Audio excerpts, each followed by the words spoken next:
ভাবুন তো আজ আপনি বৃদ্ধ, আপনার চোখে চশমা, পায়ে লাঠি।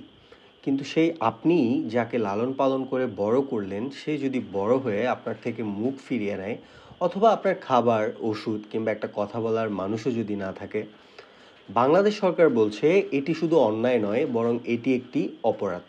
আমাদের দেশে পিতামাতা ভরণ পোষণ নামে একটি আইন রয়েছে, যে আইনের ৫ ধারায় বলা হয়েছে যদি কোনো সন্তান পিতামাতার ভরণ পোষণ না করেন তাহলে তাকে ১,০০,০০০ টাকা পর্যন্ত জরিমানা, কিংবা সে জরিমানার টাকা অনাদায়ে ৩ মাস পর্যন্ত কারাদণ্ড দেয়া যেতে পারে।